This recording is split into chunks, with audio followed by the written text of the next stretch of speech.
Dear Amihan Stories presents Surprise Triplets from the Athornes' First Love. Written by Labyrinth. Paano ko makalimutan mo ko? Malungkot na tanong ni Paz sa kanyang nobyong si Ivo. Hinagka ng binata ang kanyang noo at inaangat pa ang kanyang baba upang magpantay ang mukha nila. Bakit ko naman makakalimutan ang gaya mo? Ikaw kaya ang pinakamagandang babaeng nakilala ko. Tigilan mo nga ako. Alam kong mas maraming maganda kaysa sa akin. Wala naman akong pakialam sa iba. Ikaw lang ang babaeng para sa akin. Kung gusto mo, ay hindi na lang ako aalis para mapanatag ka. Saad ng binata. Napailing naman si Paz dahil doon. Wala siyang balak na maging hadlang sa pangarap ng nobyo. Lalo na't ilang buwan na lang ay siguradong magiging abogado na ito. Huwag mong sayangin ang pagkakataong meron ka. Magkikita pa rin naman tayo. Siguraduhin mo lang na hindi mo ko ipagpapalit sa ibang nagre-review doon, kundi wala ka na talagang babalikan. Pagbabanta niya rito. Pangako, pagbalik ko, hindi na natin kailangang itago ang relasyong meron tayo. Mahigpit siyang niyakap ni Ivo at muli nitong sinakop ang mga labi niya.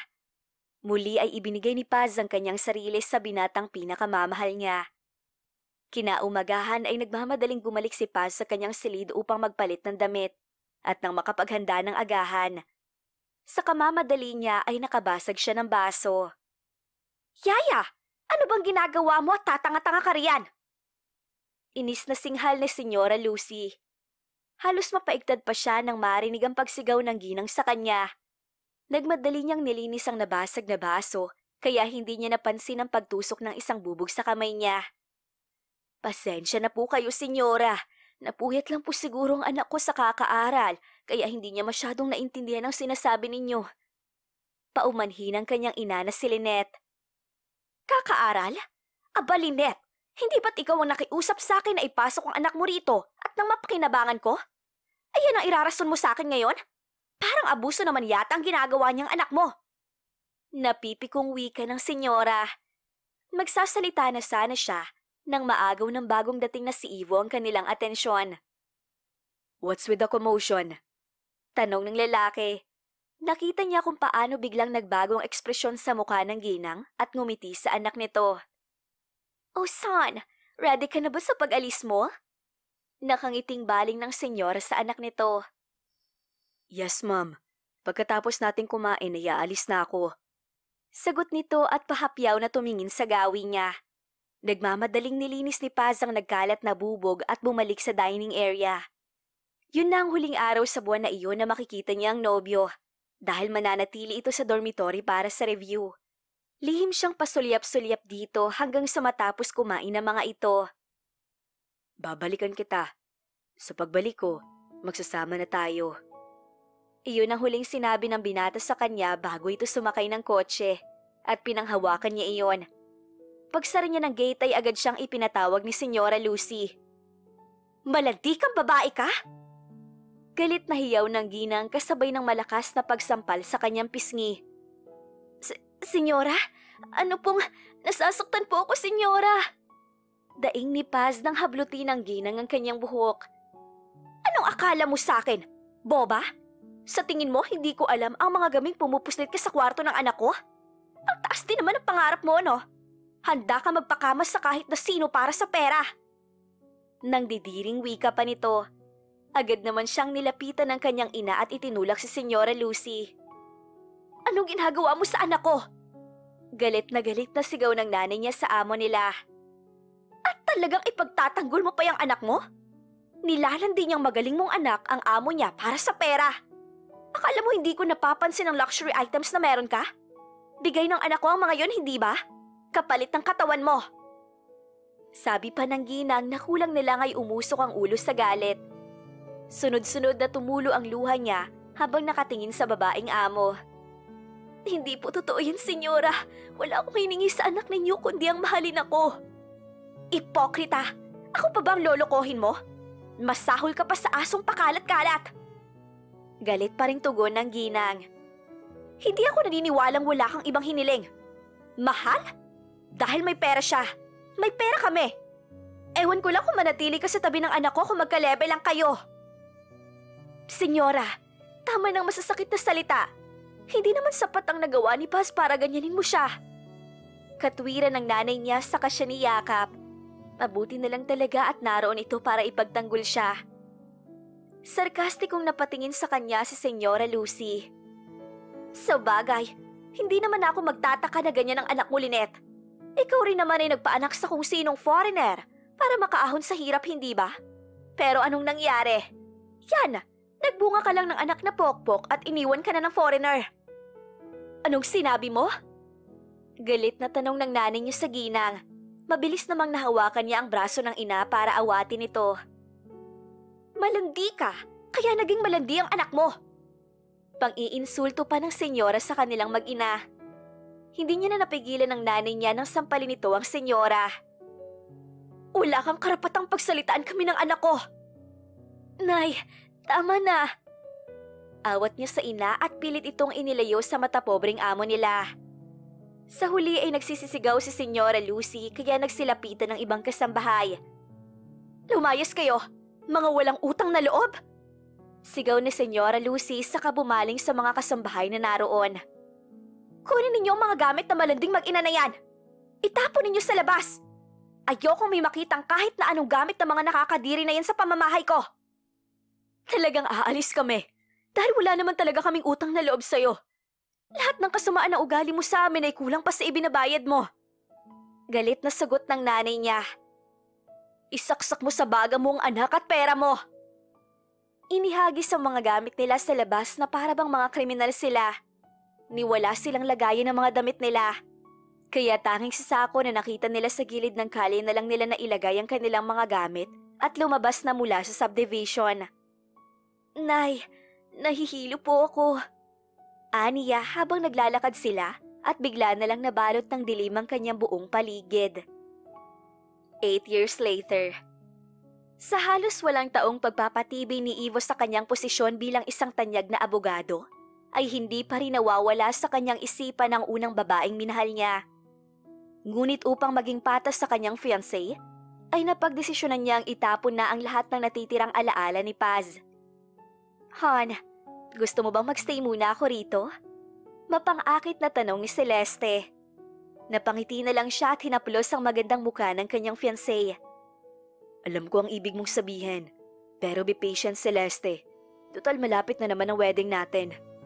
Muling tinawid ni Celeste ang kanilang pagitan at siniil siya ng halik.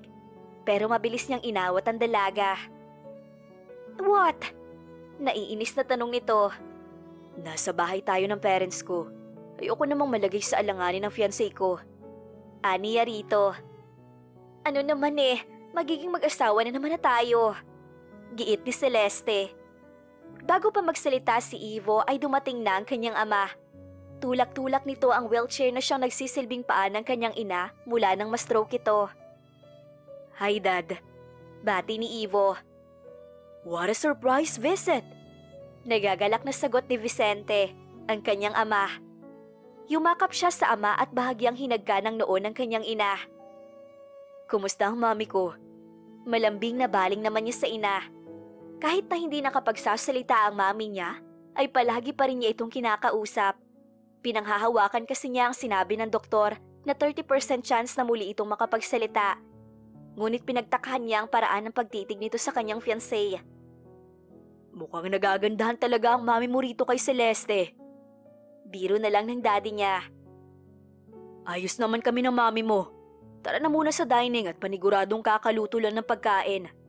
Anyaya pa nito. Habang kumakain sila ay hindi mapigilang kumunot ang noo ni Ivo dahil sa kanyang ina na nangingilid ang luhas sa mata. Bakit pakiramdam ko ay ayaw ni mami na magpakasal ako? Tanong niya sa ama. Siyempre, ikaw ang nag-iisang anak ng mami mo. Kaya siguro nagiging maramdaman siya. Diba, sweetheart?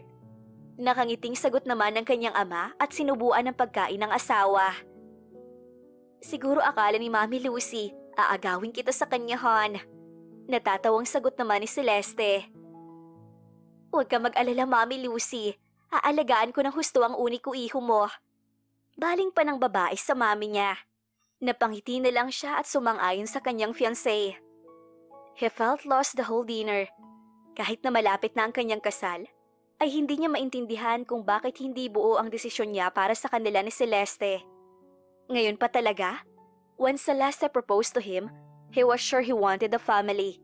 Tumatanda na siya. Nagkakasakit na ang mga magulang niya. Ayaw naman niyang mawala sa mundo ang mga magulang niya na hindi man lang niya nabibigyan ng apo.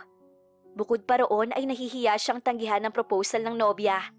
Napakatapang nito para yayain siyang magpakasal. Ayaw niyang madisappoint ito. Iho, mahihilingin sana ako sa'yo. Anang daddy niya sa gitna ng hapunan.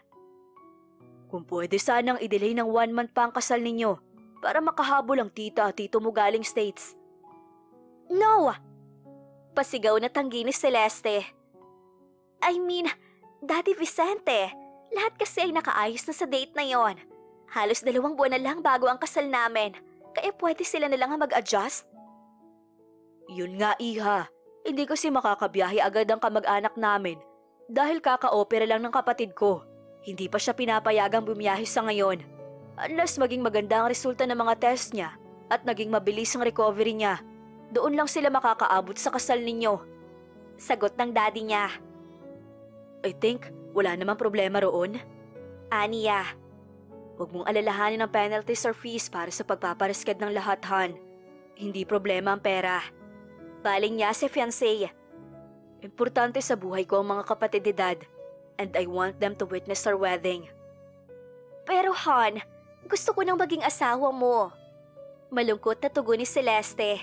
Nakalabi ito na tila isang bata at kulang na lang ay magpapadyak sa sahig. Sure naman ako magsasama tayo ng habang buhay pagtapos ng kasal natin. Ano ba naman ang 1 buwan na delay, di ba? Gusto ko rin kasing makasama ang mga kamag-anak ko. 6 years na rin buhat nang huli kaming magkita-kita. Sa huli ay siya ang nasunod at wala nang nagawa si Celeste.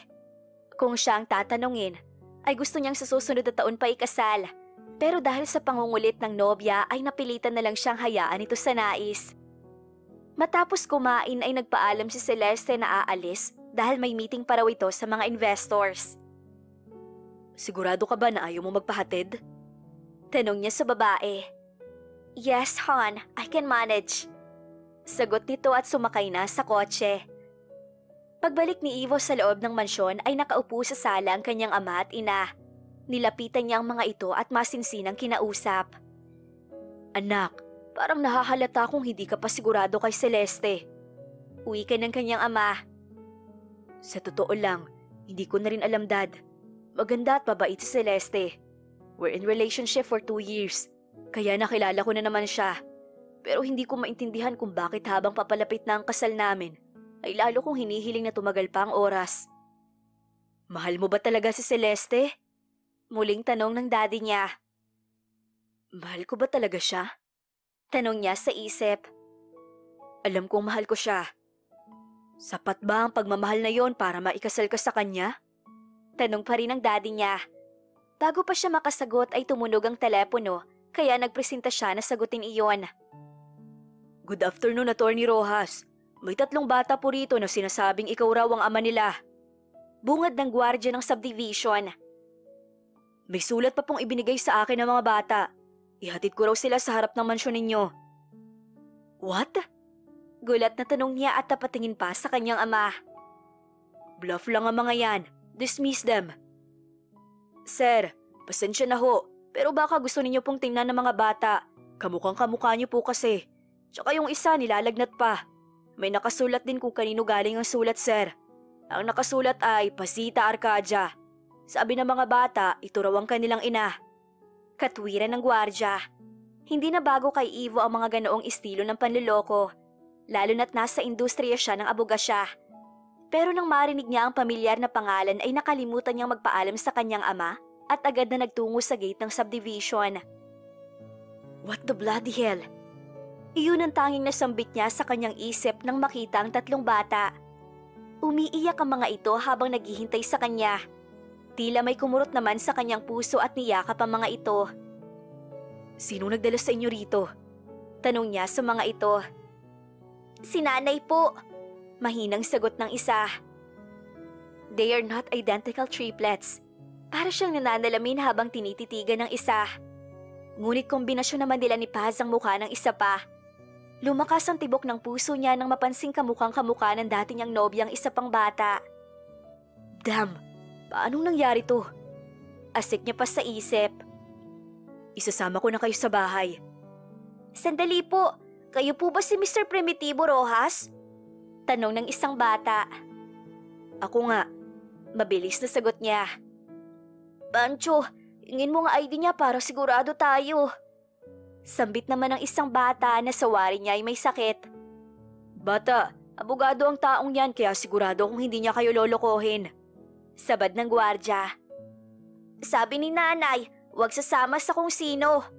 Palabang tura ng isa sa triplets. Napataas ang isang kilay ni Ivo sa mga ito. Ngunit inilabas niya na lang ang driver's license niya at ipinakita sa tatlo. Kinuha ng isa sa kamay niya ang ID at sinuri ng maigi. Mukhang ikaw nga ang tatay namin. Malungkot na usal nito. Isinama niya ang mga ito sa mansyon ng kanyang mga magulang. Eksaktong pagbalik niya ay nakaupo pa rin sa sofa ang kanyang ama at nasa wheelchair pa rin ang kanyang ina. Sino ang mga yan, iho? Nagtatakang tanong ng kanyang ama. Mga anak ko raw. Sagot niya. Para siyang nagbagsak ng bomba sa harap ng mga magulang dahil nanlaki ang mga mata ng mga ito. Inutusan niya ang kasambahay na pakainin ng mga bata habang iniisip kung ano ang susunod niyang hakbang. Paano ka nagkaanak? Abay malalaki ng mga yon.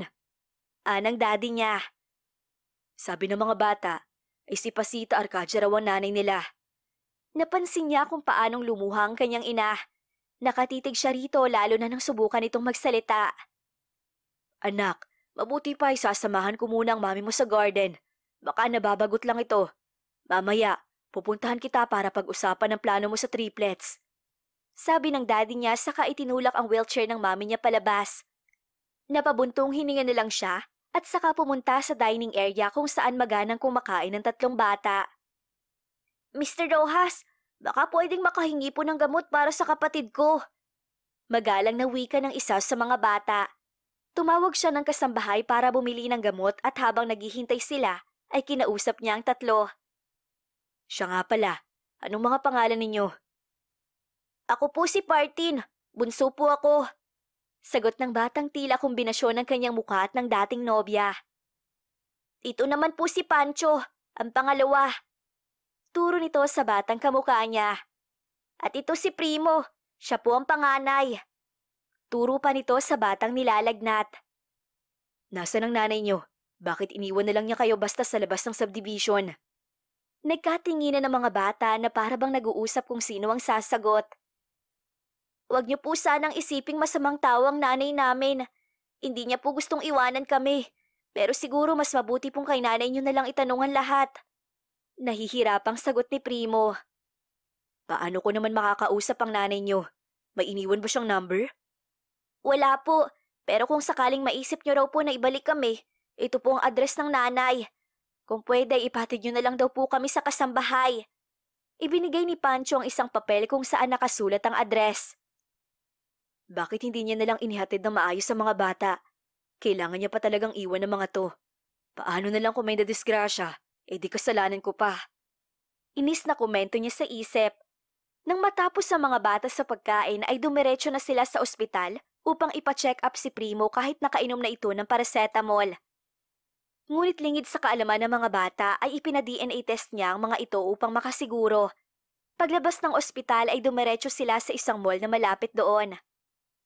Mr. Rojas, masyadong marami na po yata ang mga damit na to. Manghangwi ka ni Partin habang nakatitig sa cart na puno ng damit. Halos 6 na oras na niyang kasama ang mga bata, pero hindi nawawala ang kapormalan ng mga ito pagdating sa kanya. Para siyang isang guro na kasama ang mga estudyante at hindi isang ama. Bakit Mr. Rojas ang tawag niyo sa akin? Turo ba yan ng nanay niyo? Nakangiwing tanong niya sa mga ito. Hindi po, pero alam din po namin na hindi ka po siguradong anak mo kami. Malungkot na sagot ni Partin. Huwag niyo po sanang masamain ang naiisip namin. Pero gusto ko po naming tawaging tatay kapag tinawag niyo na po kaming anak. Dagdag pa ni Pancho. Hindi nakaligtas sa mga mata niya ang nakakuyom nitong kamay na tila pampigil sa luha. Matapos mabili ni Ivo ang ilang pangangailangan ng mga bata ay umuwi na sila sa bahay. Kinabukasan ay bumalik sila sa bahay ng mga magulang niya, ayon na rin sa kahilingan ng daddy niya. Nakangiting sinalubong siya ng kanyang ama at yumakap pa sa mga bata. "How I wish that they are your son." Bulong pa nito sa kanya bago humarap sa mga bata. "Simula ngayon, Lolo Vic na ang itawag ninyo sa akin. Malinaw ba?" Masayang napatango ang mga bata sa kanyang ama. "Opo, Lolo Vic." Sabay-sabay na wika ng tatlo. "Siya ang Lola Lucy ninyo. Hindi siya makakapagsalita kasi nagkasakit siya. Pero balang araw ay makakausap din natin siya." Pagpapakilala ng daddy niya sa asawa sa triplets. Habang nasa hapagkainan, ay napansin niya kung gaano kasabik ang kanyang mga magulang na magkaroon ng apo. Maging ang kanyang ina ay sinusubukang ngumiti habang nagkukwento ang mga bata. "Buhay pa ba ang lolo niyo?" Sabad niya sa usapan.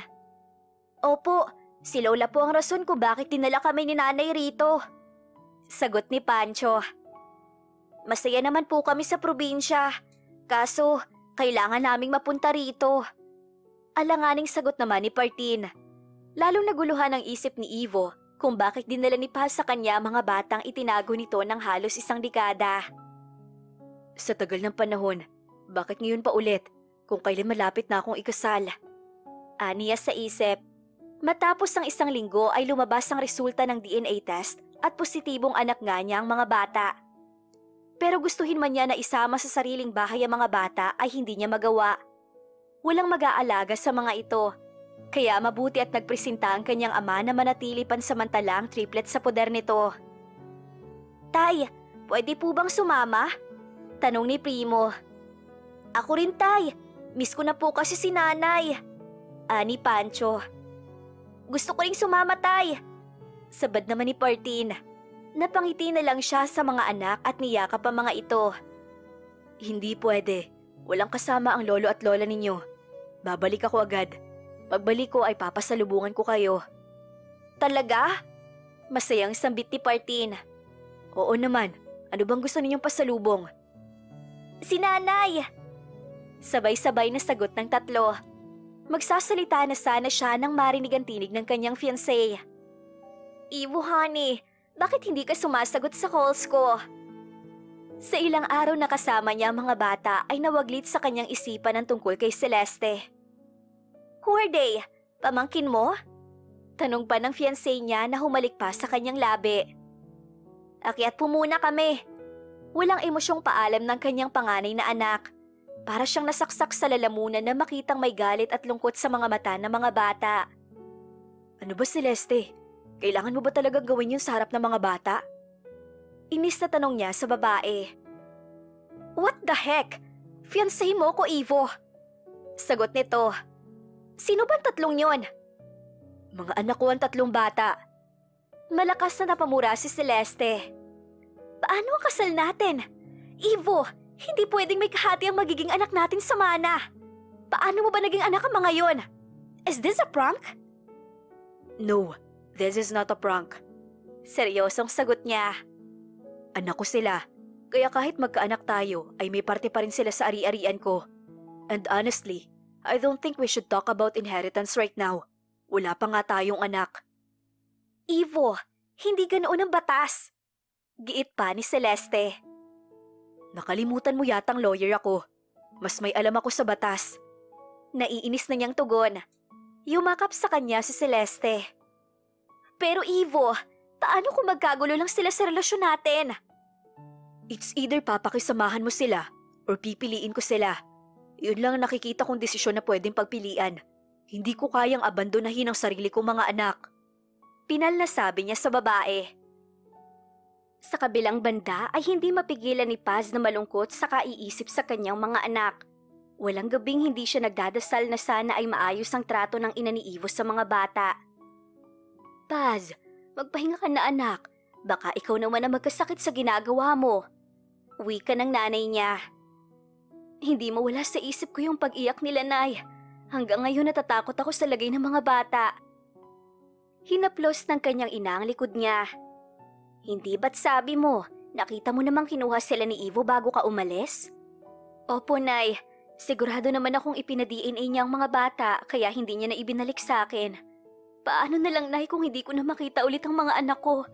Paano na lang kung kalimutan nila ako? Hindi napigilan ni Paz ang mapahagulhol.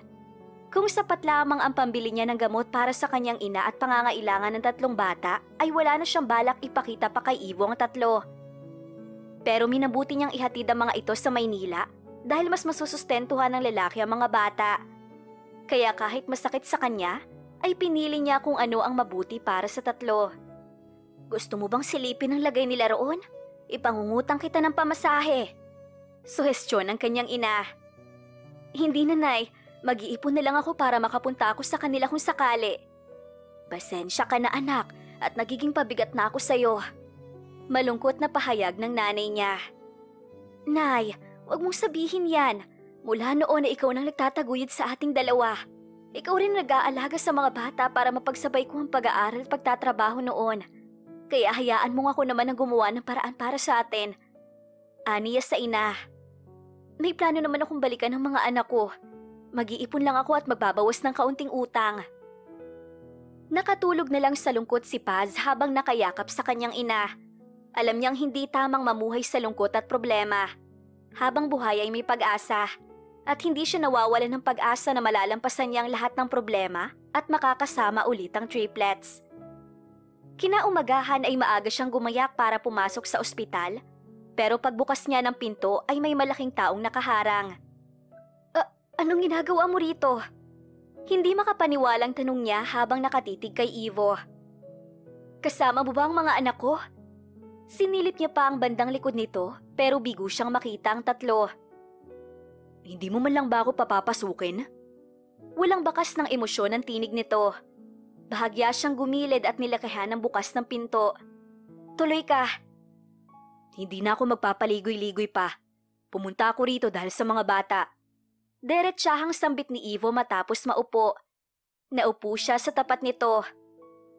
Ibabalik mo ba sila sa akin? Huwag kang mag-alala. May plano naman talaga akong balikan sila. May mga kailangan lang akong ayusin dito. Hindi ko sila ibabalik sa'yo. Pero hindi ko rin sila maaalagaan. Matanda na si Dad at na-stroke naman ang Mami. Ayoko rin naman sa kasambahay sila lumaki. Anong ibig mong sabihin? Tanong niya. Isasama kita sa Maynila para ikaw ang mag-alaga. Ikakasal na ako sa katapusan nitong taon, kaya mas magiging busy na ako.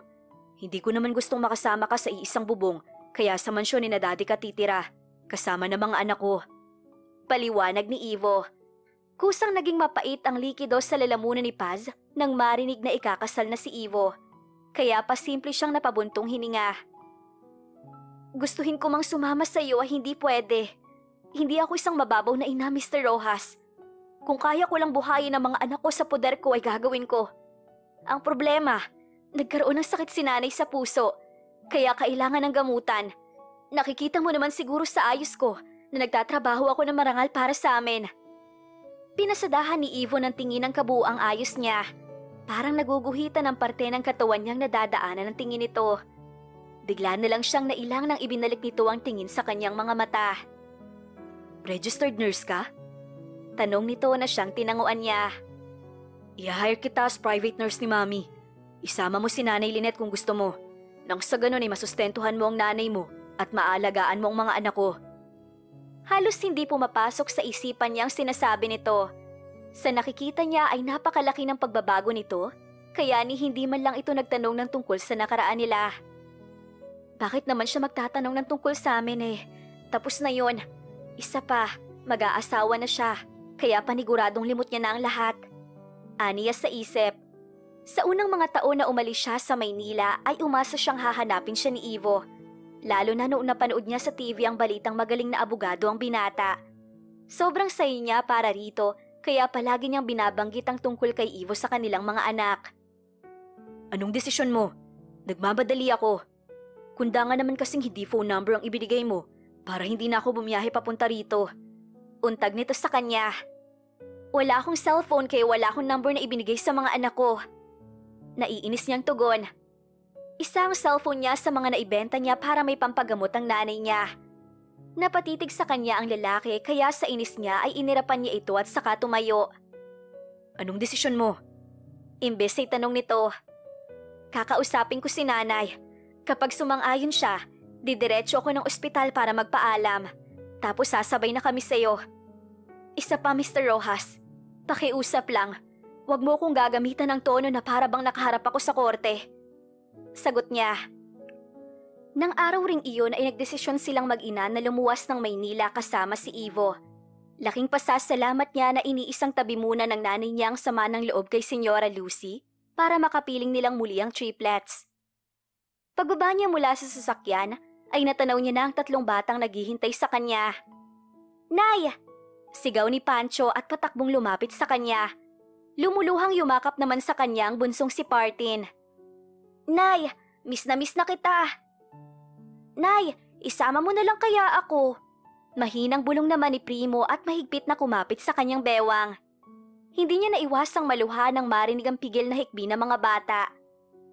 "Magmano muna kayo sa lola niyo." Natatawang turan niya habang pinupunasan ng pisngi. Mabilis naman siyang sinunod ng 3. Pinapasok sila ni Primo sa loob ng mansyon. Ang mansyon kung saan minsan siyang napaibig sa binata. Parang kailan lang noong nakasalampak pa ako sa sahig habang sinasabunutan ni Senyora. Nailing na lang siya sa kanyang naisip. Pagpasok nila sa loob ay nadatnan niyang nakaupo sa isang wheelchair ang matapobreng ina ni Ivo.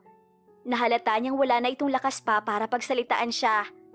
Kaya nang mapansin niyang pumatak ang luha nito ay nagulat siya. Paz? Nahihirapang wika ng ginang. Paz? Paz? Matapos na marinig ni na Ivo na nagsalita ang mami nito ay nagkagulo sa bahay. Biglang may pumuntang doktor at ibinili ng lahat kay Paz. Itinuro rin ng therapist kung ano ang maaaring gawing routine ng senyora. Ngunit sa lahat ng ikinabigla niya, ay nang malamang iyon ang unang beses na nakapagsalita ang ginang at pangalan niya pang nabanggit nito. Kinabukasan ay agad na nagsimula si Paz sa trabaho bilang private nurse ni Senyora Lucy. "Kumain ka na, senyora. Huwag kang mag-alala dahil wala namang laso ng pagkain mo." Aniya habang sinusubuan ng ginang. Sa kanyang hinuha ay hindi sinabi ni Senyora Lucy ang ginawa nito, kaya ganoon ang pakikitungo ni Ivo sa kanya. Pero wala na rin siyang balak na linawin ang anumang bagay dahil wala naman ang mangyayari. "Alam mo, senyora, wala akong tanim na inis o galit sa iyo. Noon ay aminado akong galit na galit ako sa iyo, pero hindi ko kayang magtanim ng sama ng loob sa loob ng matagal na panahon." Pinunasan niya ang tumulong pagkain sa baba ng ginang. Lalo na noong lumabas ang 3 bata. Sobrang saya ko na makita sila at lumalaking mabubuting tao. Naisip ko na sana, kung makita mo man sila, sana ay wag mo silang pagsalitaan o gawa ng masama. Kasi ako lang naman ang may kasalanan. Nagkamali akong mahalin ang anak ng amo ko. Inilapag niya ang mangkok at kinuhang ipinapainom na gamot sa ginang. Akala ko kasi noon ay walang mali kapag nagmahal. Yun pala, sa palabas at libro lang pala nangyayari ang ganon. Ikaw ba, senyora? Napatawad mo na ba ako? Tiningnan ni Paz ang ginang. Sinubukan itong sumagot pero walang salita na lumabas sa bibig nito. "Huwag mong i-pressure ang sarili mo, senyora. Unti-unti ay lalakas ka para sa sarili mo at para sa mga apo mo." Nakangiting sabi niya pa rito. Ilang araw rin ang lumipas at wala namang naging issue sa pagtira ng triplets at ng nanay nito sa mansyon. Samantalang si Ivo ay nanatili sa sarili niyang bahay at padalaw-dalaw lang sa mga anak. Katulad na lamang ng araw na iyon, nadatnan niyang naglalaro ang mga bata kasama ang ina ng mga ito. "Nay, may harina ka! Nilagay ni Primo!" Wika ni Pancho. "Hindi po ako, Nay! Si Partin po yun!" Natatawang bintang naman ni Primo. "Anong ako? Kayong malapit kay nanay!" Giit naman ni Partin. Pinanood lang ni Ivo si Paz na hinahabol ang 3 bata. Nang malagyan nito ang tsokolate ang pisngi ng mga anak, ay ito naman ang tumakbo. Pero nahinto ang tawanan ng mga ito nang matalisod si Paz at tumama ang paa sa silya. Napailing na lang siya sa kanyang nakita. "Ikaw kasi, Nay, ang kulit mo po eh." Paggalit ni Primo sa nanay nito. "Ako pa ang makulit? Ang sakit ng paa ko." Angal naman ni Paz. "Anong gagawin natin, Nay?" Kinakabahang tanong ni Pancho. "Yari tayo, Nay. Mukhang walang halamang gamot dito." Dagdag pa ni Partin. Walang sabi-sabing binuhat niya si Paz papunta sa sofa na siyang ikinagulat nito. Tay! Masayang tura ng mga bata. Kung ano-ano kasing ginagawa mo. Bulong niya habang nakatingin ng masama sa babae. Tapos na po ang kaso mo, Tay?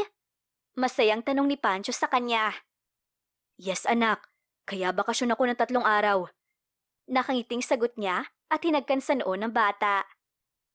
Dito ka po ulit matutulog? Tanong naman ni Partin. Tumango naman siya at nakatitigan si Paz. Makakasama ko na ulit kayo. Bigla namang nag-iwas ng tingin ng babae at sinubukang tumayo kaya inalalayan niya. Saan ka pupunta? Inalis nito ang kamay niyang nakahawak sa braso nito. Hindi ako pilay. Tumama lang ang daliri ko sa paa. Hindi na siya nakapagsalita nang tinalikuran siya nito. Ang mga anak niya ang kasama niya nagpalipas ng oras hanggang dumating ang oras ng hapunan. Sabay-sabay silang kumain sa hapag, kaya nanibago siya ng husto. Salamat naman, Lynette, at sumama ka rin. Nagkaroon ng kausap si Lucy sa tuwing umaalis ako. Kahit papaano nakikitaan ko ng pagbabagong pisikal si Lucy, lalo na noong nakita niya si Paz. Masayang tura ng kanyang ama sa nanay ni Paz. Wala namang problema yun sa amin. Malaking tulong po ang ginawa ni Ivo para sa amin. Sagot ni Nanay Lynette. Ivo, tapos mo na bang asikasuhin ang tungkol sa kasal mo? Pag-iiba ng usapan ng daddy niya. Ang totoo ay nawalan siya ng gana. Lalo na nitong mga nakarang araw na nakikita niya ang ugaling hindi niya napapansin noon kay Celeste. Hindi pa tapos, Dad. Medyo nagkaroon kami ng diskusyon ng fiancé ko. Pero tiwala naman ako sa mga organizers. Sagot niya. Kung ganon, ay mamamasyal tayo bukas para naman makapasyal din ang mga bata bago ang pasukan. Suhestyon ng kanyang ama. Hindi niya alam kung boto ba ang daddy niya kay Celeste o hindi. Sa nakikita niya ay kaswal naman ang pakikitungo nito kay Celeste. Pero ngayon ay mas vocal na ang kanyang pamilya sa pagdedelay ng kasal. Kinabukasan ay napangiti si Paz nang matanaw ang kabuuan ng islang kanilang pinuntahan. Natatandaan niya ang iyon ang ipinangako sa kanya ni Ivo noon. Ang isla kung saan sila dapat pupunta kung makapasa ito sa bar examination. Ang ending, ibang babae ang kasama niya ngayon. Nay, ang ganda pala rito! Sabi ni Pancho. Oo nga anak, nakangiting tugon niya. Paz, pwede mo bang tulungan si Ivo sa pagprepara ng lulutuin? Ako na lang muna ang magbabantay sa mga bata. Nananakit na rin kasi ang likod ko. Pakiusap sa kanya ni Senyor Vicente. Titingnan ko na lang din ang mga bata. Sang-ayon naman ang kanyang ina. Pagpunta niya sa malaking bahay ay naroon si Ivo sa tapat ng mesa at nakatitig sa mga lulutuin. Anong lulutuin natin? Tanong ni lalaki sa kanya. Kami na lang ni Aling Laura ang magluluto. Kaya na namin to. Ani yan na ang tinutukoy ay ang kasama nilang kasambahay. Ako ang nagpresentang magluto kaya dapat nandito ako. Sagot naman ng lalaki. Alam mo ba sir kung anong lulutuin? Mukha pong mapapagod lang kayo at posibleng makagulo kaya mabuti pa ay lumabas na ho kayo ng kusina. Sarkastikong tugon niya. Nilapitan siya ni Ivo at pinakatitigan. Hindi naman siya nagpatalo at nilabanan niya ang tingin nito. Iniinsulto mo ba ako? Tanong nito. Hindi sir, bakit naman kita iinsultuhin, di ba? Ang akin lang, baka mapagod ka. Sarkastiko pa ring sagot niya. Thanks sa concern, pero gusto kong tumulong sa pagluluto. Sa pagkakatanda ko, hindi ka marunong magluto. At nasugatan ka pa dahil sa pagtulong kuno mo dati. Kaya ganito na lang sir, labas ka na. Pakibantayan na lang kung maaari ang mga bata. Sa ganon ay makakatulong ka ng sobra. Umangat ang isang sulok ng labi ni Ivo at mas lumapit pa sa kanya. Naaalala mo pa pala yun? Sa bagay, sino ba namang makakalimot sa nangyari pagkatapos mong gamutin ang sugat ko sa kwarto ko? Nag-init ang magkabilang pisngi ni Paz dahil ang tinutukoy ni Ivo ay ang unang pagtatalik nila noon. Natahimik ka yata. Pangaasar pa nito. Magluto ka mag-isa mo. Mahinang bulong niya at lumabas mula sa kusina. Narinig niya pa ang halakhak ni Ivo, kaya lalo lang siyang napikon. Mabilis niyang inalis ang inis sa kanyang mukha nang lapitan siya ng mga anak. Nay, di ba ang sabi mo po magaling kang lumangoy? Tanong ni Primo. Oo, pero hindi ko na sigurado kung magaling pa rin hanggang ngayon. Nay, turuan mo po kaming lumangoy. Pakiusap ni Partin. Ayaw niya pa sanang maligo sa dagat, pero mapilit ang kanyang mga anak, kaya pinagbigyan niya na lang ang mga ito. Masaya siyang nakipaglaro sa mga bata, hanggang sa unti-unti ay nagagawa na ng mga ito ang instructions niya.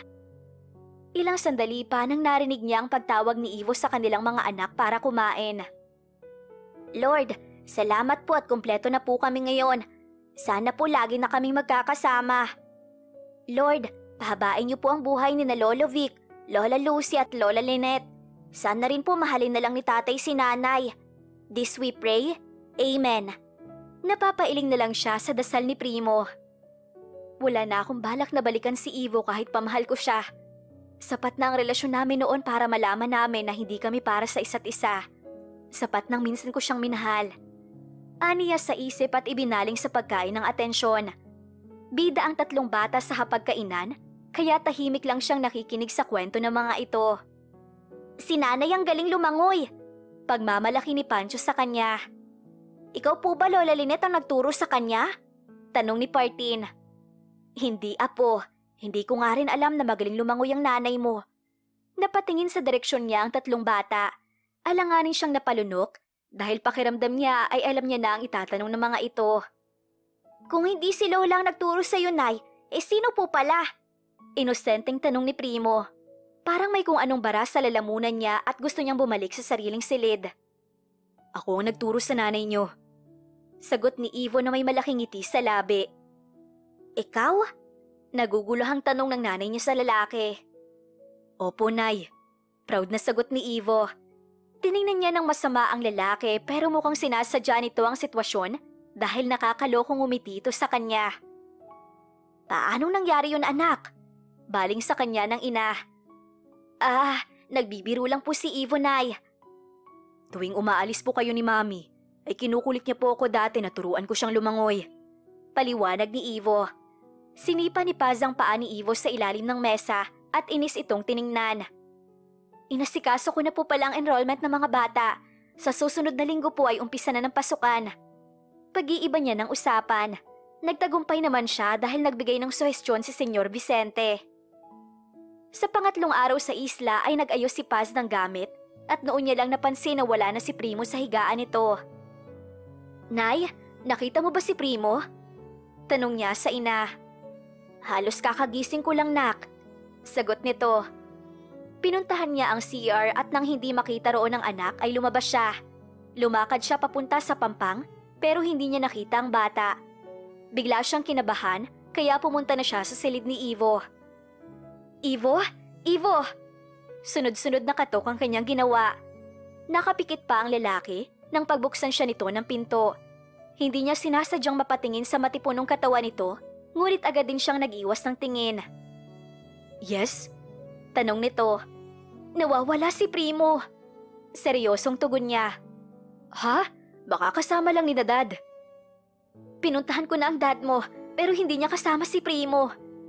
Sandali, magbibihis ako. Sinimulang hanapin na Ivo si Primo sa ilang tauhan ng pamilya niya. Ngunit ni isa sa mga ito ay walang nakakita sa bata. Ivo, natatakot ako. Baka napano ng anak ko. Kinakabahang sabi ni Paz sa kanya. Don't worry, nandiyan lang si Primo. Matalino ang anak natin, kaya hindi yun lalayo. Pagpapakalma niya rito. Napagdesisyon na nilang puntahan ang kakahuyan para hanapin si Primo. Dala niya ang radyo para may komunikasyon sila sa ibang tauhan na naghahanap na rin sa bata. Hindi naman ganoong kalayo itong kakahuyan. Paglakad mo sa dulo, dead end na. Maghihiwalay tayo para mabilis nating mahanap si Primo. Suhestyon niya saka isinukbit ang hawak na radyo sa bewang ni Paz. Makikita natin siya, okay? Oo, mag-iingat ka. Anito. Napangiti siya at tinanguan ito. Naglakad siya papunta sa lokasyon ng kuweba at nakita niyang nakaupo ang kanyang anak sa malaking ugat ng isang puno.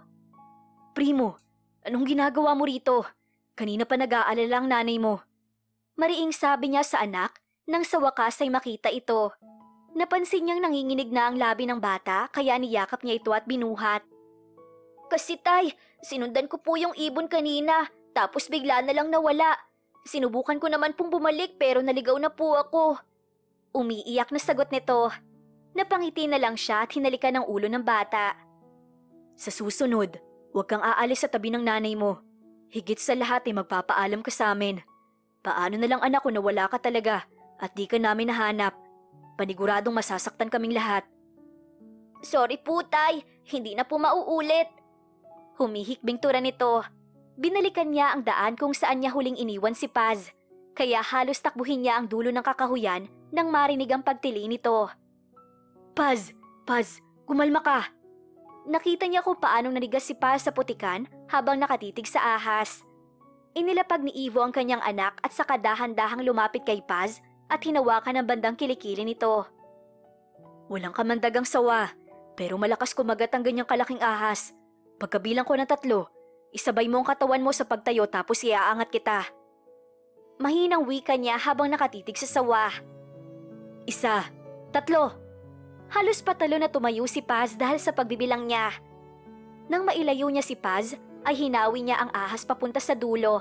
At nang ibalik niya ang tingin sa kanyang mag-ina, ay pinukol siya ni Paz ng nakamamatay na tingin. Anong ginawa ko? Nagtatakang tanong niya pero hindi na nagsalita ang babae at lumakad na palabas ng kakahuyan.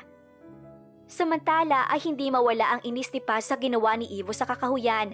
Hanggang makabalik sila sa Maynila, ay bitbit niya pang pagkapikon dito.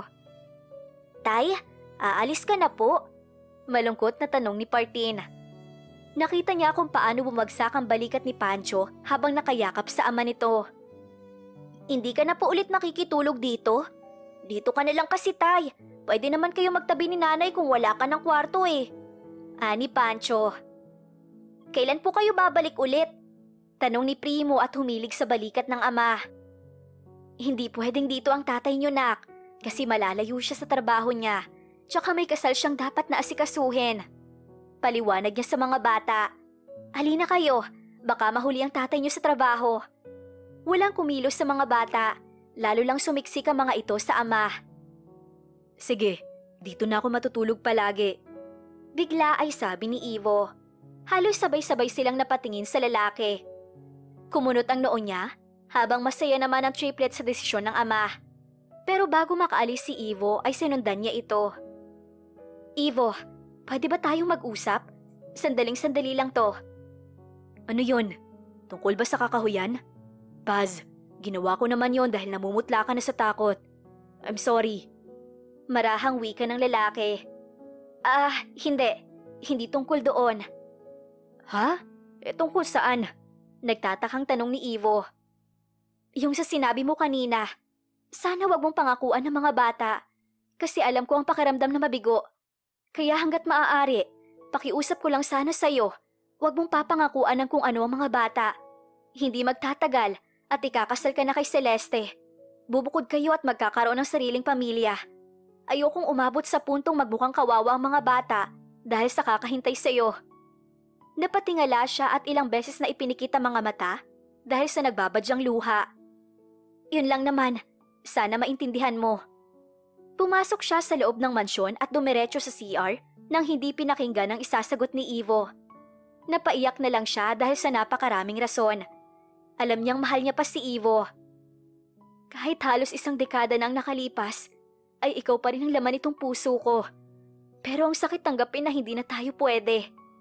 Aniya sa isip at tinakpan ang kanyang bibig upang maiwasan ang paghagulhol.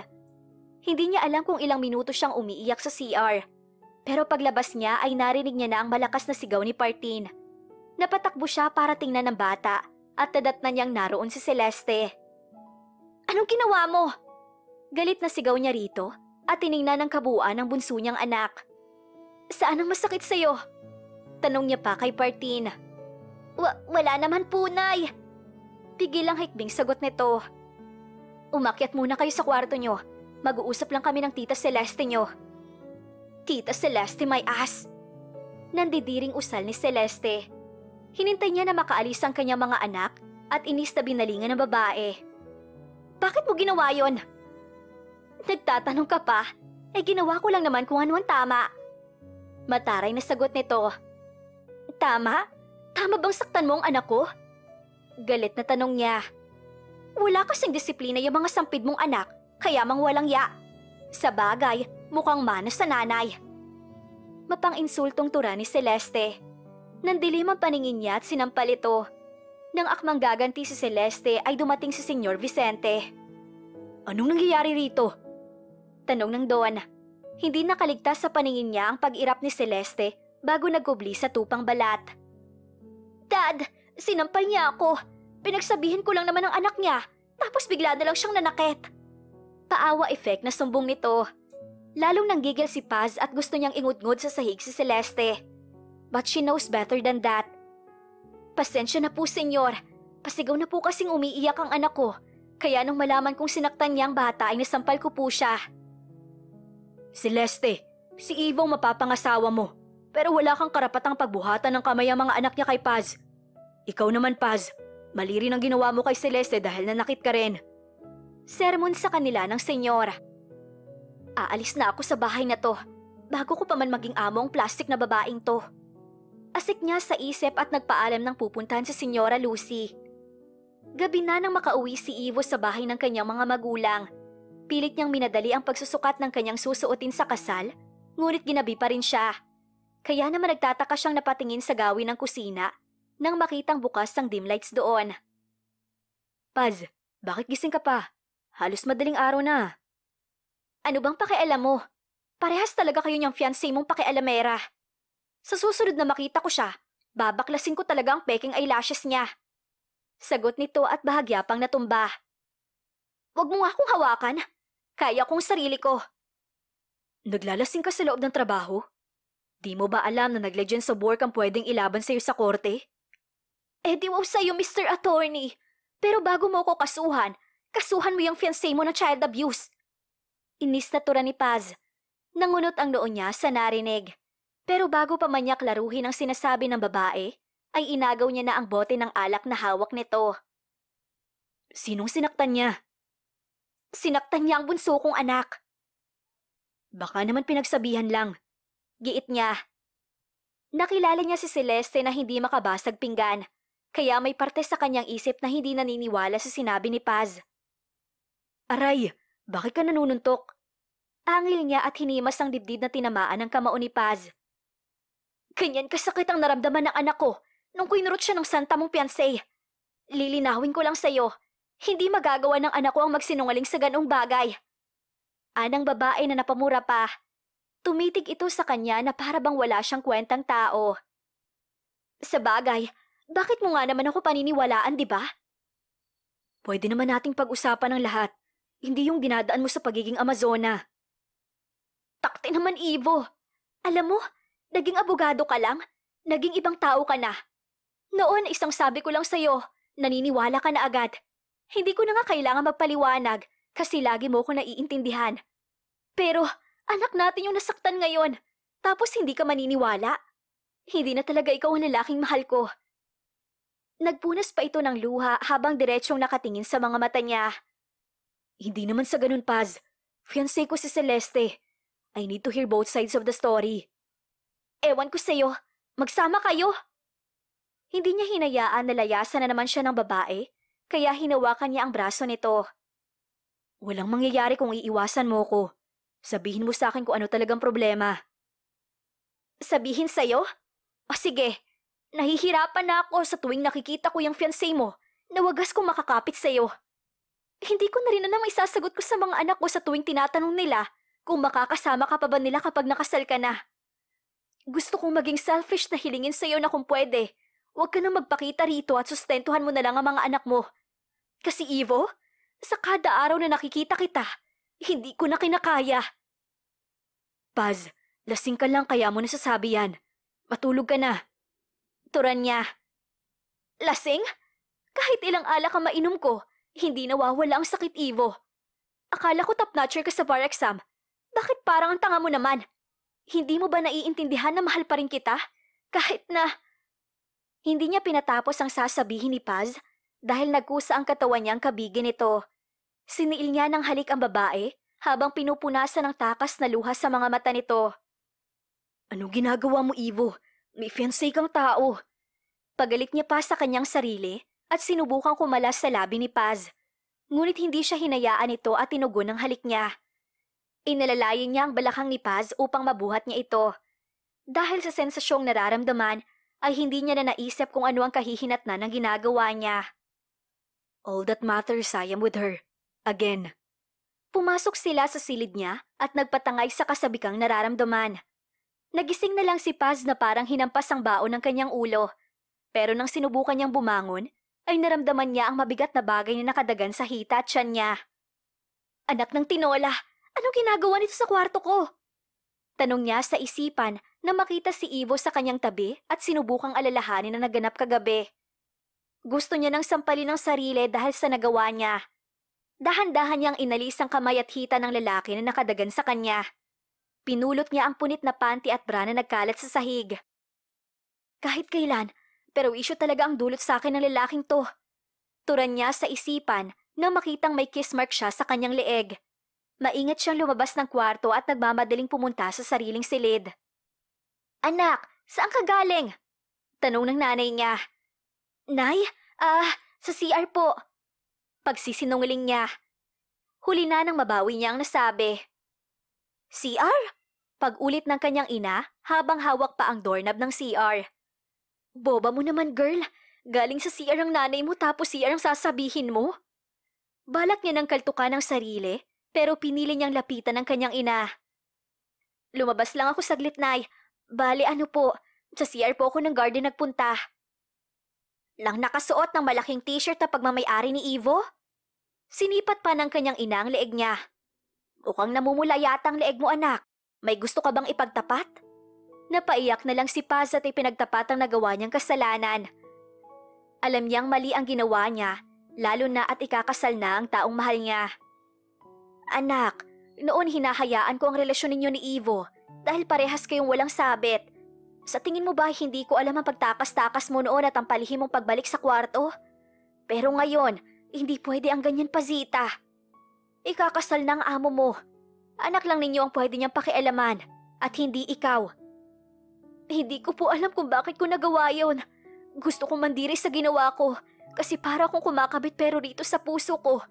Pakiramdam ko tama ang nangyari, Nay. Ano pong gagawin ko? Helpless na tanong niya sa ina. Dahil sa pag-urong ng araw ng kasal ni Ivo ay nabahala ang magulang ni Celeste. Kung kaya't kinausap siya ng masinsinan ng mga ito. Iho, mukha yatang tumatagal ang lalo ang kasal ninyo. Seryosong wika ng ama ni Celeste. Dad, di ba nabanggit ko naman sa'yo na dumating ang mga anak ni Ivo?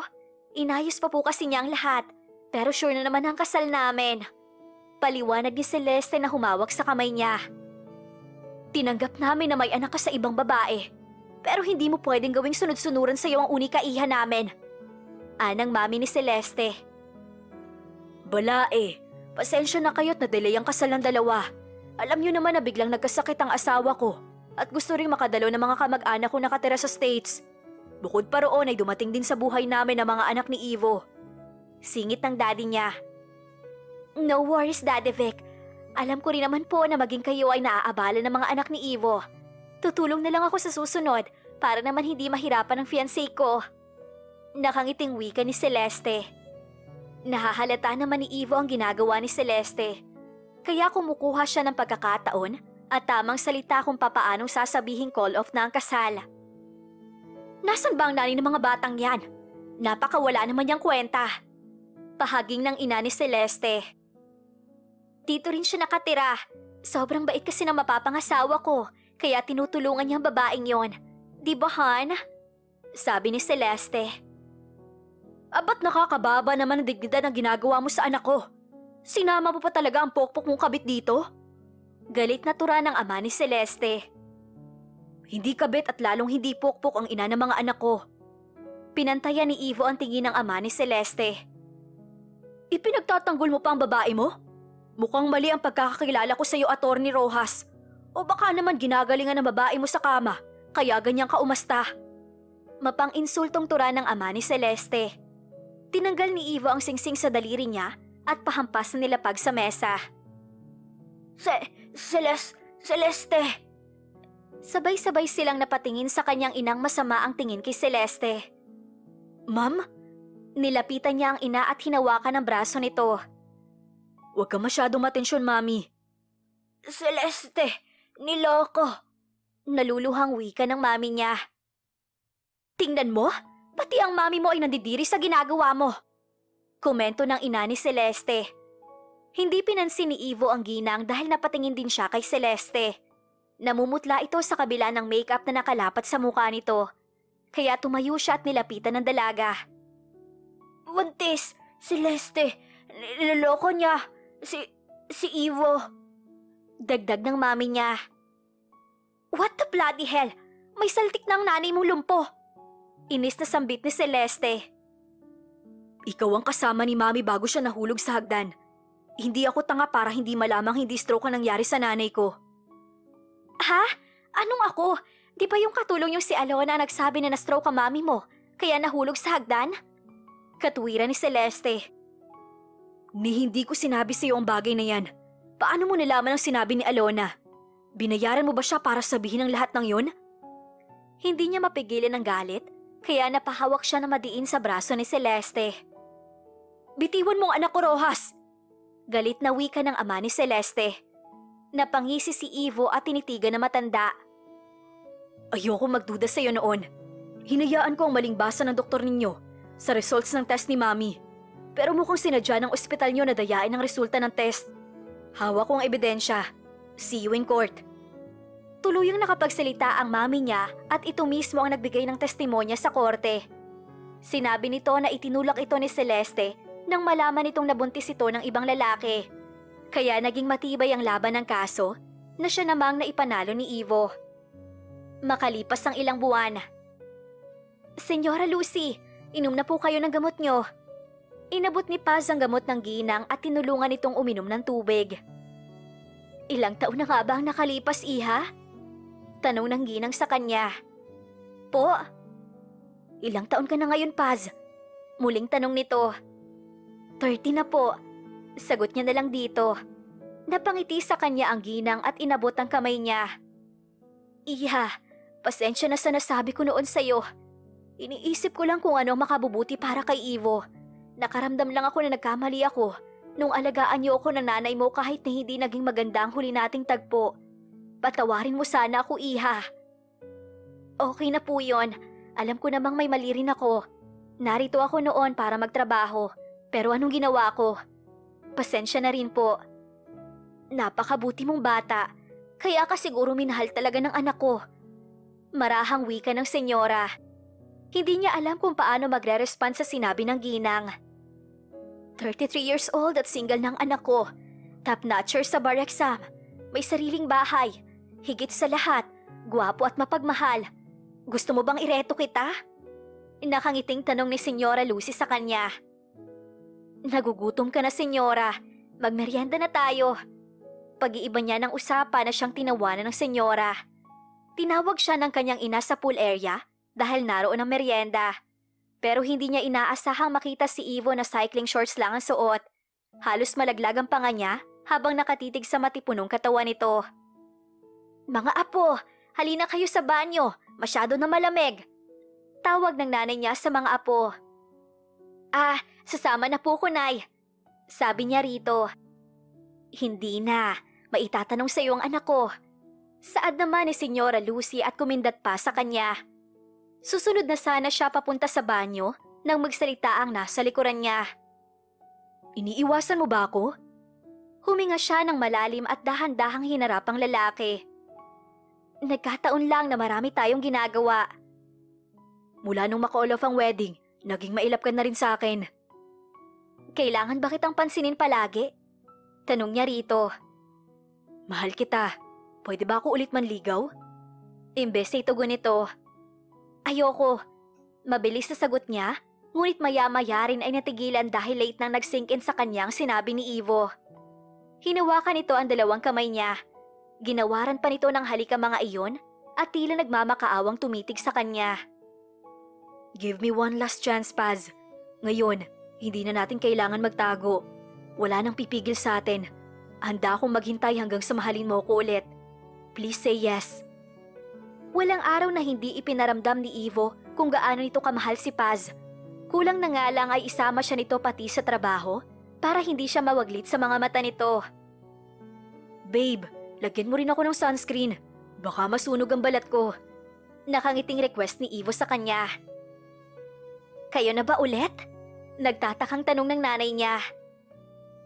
Ayos din naman ang masundan na ang tatlo. Gatong ng ama ni Ivo. Paniguradong nakakalakad na ako kapag naipanganak na ni Paz ang susunod nating apo. Dagdag naman ni Senyora Lucy. Namula naman sa hiya si Paz nang marinig ang komento ng mga ito. Sinagot niya na si Ivo, pero hindi naman sila nagsasama sa iisang kwarto, kaya alam niyang binubuyo lang siya ng mga ito. Huwag ka nang mahiya, singsing na lang ang kulang at Mrs. Rojas ka na. Pangaasar pa ni Ivo. Nilapitan niya ito at binilungan ng, isa pang salita mo, tutupuin na kita sa 10. Kinurot niya ang tagiliran nito, pero hindi imbes na umaray ay tumawa pa ito. Umabot pa ng ilang buwan ng pagiging opisyal na magnobyo ni Paz at Ivo. Masaya ang lahat ng nakapaligid sa kanila, lalo na ang 3 nilang anak. Laking pasasalamat na lang ni Paz sa lahat ng nangyayari sa buhay niya. Teka, maling daan yata to. Aniya habang tinitingnan na magkabilang kalsada. Ivo, baka ugatan ng mga anak natin sa paghihintay sa atin. Si Dad ang susundo sa mga bata, kaya relax ka lang dyan. Sagot nito. Saan naman tayo pupunta, Aber? Sa lugar kung saan masasolo kita. Nang makababa sila mula sa sasakyan, ay nakangiting tinanaw niya ang kabuuan ng paligid. Ang ganda naman dito. Wika niya at lumanghap ng sariwang hangin. Akalain mo may bundok pa pala malapit sa Metro Manila? Gusto sana kitang igala noon, pero magtataka ang nanay mo at si Mami. Natatawang sabi ng lalaki. Dinala siya nito sa ilalim ng malaking puno. Hindi niya mapigilan ang kiligin nang iyakapin siya ng mahigpit ni Ivo. Aalis ka ba? Bakit parang sobrang sweet mo naman yata? Hindi ako aalis. Bumitiw ito sa pagkakayakap sa kanya. Kukunin ko lang yung pampiknik natin. Inayos nila ang tela at mga pagkaing hinanda ni Ivo. Lalong nasiyahan si Paz nang malamang ang lalaki mismo ang nagluto ng kakainin nila ngayon. Paz, nung nagkahiwalay ba tayo nagkaroon ka ng ibang nobyo? Tanong ni Ivo. Hindi, mahirap mag-alaga ng anak, lalo na kung triplets ang binigay sa'yo na biyaya. Kaya kahit may lumalapit sa akin noon, hindi ko rin iniintindi. Priority ko kasi ang mga anak ko, hindi gaya ng isa riyan. Nagtatanong lang naman ako, ba't ka nagselos bigla? Natatawang komento ni Ivo. Totoo naman 'di ba? Pagbalik ko, ikakasal ka na sa isang demonyita. Pasaring niya pa at hindi mapigilang mapairap. Hindi naman ako nag-propose ron. Nagulat na lang ako, nasa bahay kami. Tapos may dala siyang singsing. Ayoko naman mamahiya ng babae, kaya napao na lang ako. Katwiran ni Ivo. Ay sus, kunwari ka pa. Sabihin mo, ginusto mo rin. Nagtanong ka pa, nainis lang tuloy ako. Kahit naman nagkaroon ako ng nobya, hindi pumayag ang tadhana na hindi ikaw ang makakatuluyan ko. Kita mo naman na dumating ka, nawala na siya ng halaga. Ikaw ang mahal ko, Paz. Saad ni Ivo. Isa pa, mas maigi sana kung sinabi mo sa aking buntis ka at hindi na nagtago pa. Galit ako noon, bakit ko sasabihin sa'yo? Inirapan niya ang lalaki. Nasabi na sa akin ni Mami ang totoo. I'm really sorry about what happened. Akala ko talaga ay nag-abroad ka na kasama ang tunay mong ama. Yun kasi ang sabi ni Mami. Huwag na nating pag-usapan yan. Nagkapatawaran na kami ng Mami mo. At kitang-kita ko naman ngayon ang pagbawi niya. Aray ko! Biglang daing ng lalaki. May langgam yata rito sa kinauupuan ko. Tayo ka nga, tapos hawakan mo tong cake sandali. Napairap na lang siya bago sinunod ang sinabi nito. Ipagpag mo na lang kaya. Ang intindihin mo ay huwag madapuan ng langaw ang cake. Ani Ivo. Ibinalik ni Paz ang kanyang tingin sa cake. Pero nang titigan niya iyon, ay napansin niyang may makinang na bahagi. Ano to? Tanong niya pa at kinuha ang makinang na bato. Dahan-dahang namilog ang kanyang mga mata na mapagtantong singsing iyon. Ibinalik niya ang tingin kay Ivo at nakaluhod na ito sa harap niya. Paz, masaya akong tinanggap mo ko ulit. Sorry kung hindi kita hinanap agad noon. Nagpadala ako sa sinabi ni Mami na kinuha na raw kayo ng tunay mong ama. Kaya naisip ko, babalikan mo ko kung gugustuhin mo. Kaya nung di ka na bumalik, ay naisip kong baka may nakilala kang iba. Anang lalaki at ngumiti sa kanya. Malaking parte sa akin ang nasa iyo, kaya kahit anong gawin ko, ay hindi pa rin kita makalimutan. Walang araw na hindi kita naiisip. Kaya nung malaman kong may anak tayo, nabuhayan ako ng loob. Handa akong talikuran ng lahat makasama ka lang. Habang nakaluhod ay kinuha ni Ivo sa kanya ang cake at singsing. Hinipan pa nito ang brilyante sa singsing, kaya napangiti siya. Pwede bang hanggang dulo na to? Na mananatili tayo sa isa't isa? There's no pressure, but I am hoping for a yes. Kahit anong sagot mo, mamahalin at mamahalin pa rin kita. Pazita Arcadia, will you marry me? Dumaloy ang luha ni Paz habang nakatitig kay Ivo. Parang isang panaginip ang nangyayari sa kanya ngayon. Kaya tanging pagtango ang naisagot niya sa lalaki. Is that a yes? Masayang tanong nito. Yes, mahal na mahal din kita. Mabilis na tumayo ang lalaki at binuhat siya. Hinalikan pa siya nito sa labi at niyakap ng mahigpit. Napahiwalay lang siya sa halik nito nang makarinig ng putukan at hiyawan na matitinis na boses. Congrats nanay at tatay! Sabay-sabay na sigaw ng tatlo nilang anak. Napangiti naman sila ni Ivo nang tumakbo papalapit sa kanila ang mga bata at nakisali sa yakapan. Ang kawalan ng tiwala ang unang makakasira ng relasyon, kaya't natutunan ni Paz at Ivo ang sumandal sa pagmamahal ng isa't isa sa kahit anumang pagsubok na dala ng buhay. Isang pagmamahal na tapat at sapat. The end. Kung nagustuhan ninyo ang aming istorya, ay huwag kalimutan na mag-like at subscribe. Mag-iingat po tayong lahat. Salamat!